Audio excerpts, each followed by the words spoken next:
found so many of Linky and Ben's toys at Dan's house," I said, "and we'd like to bring them over." Wendi didn't even pause.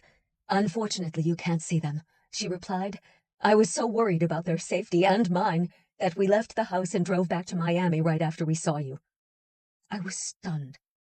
They were in Miami? But, Wendi, yesterday you said Benjamin and Lincoln were too busy to see us. "I know," Wendi said. "I wanted to tell you, but I couldn't.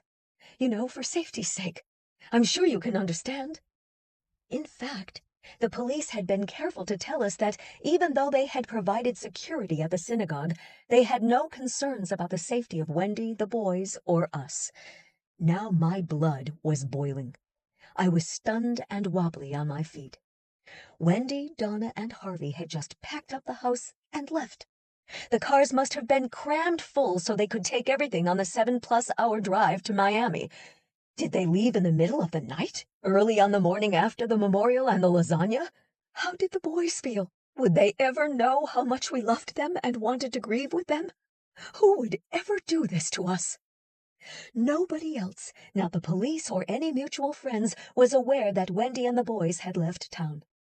Dan had been shot on Friday, died on Saturday, memorialized on Sunday, and by Monday his children and their mother had up and moved to Miami. I now understood why there had been so few of the kids' belongings in Wendi's house. When I saw it, they were halfway out the door. How could they have packed so fast? Did they know this would happen? Now I was aware why I had never had a moment alone with Wendi.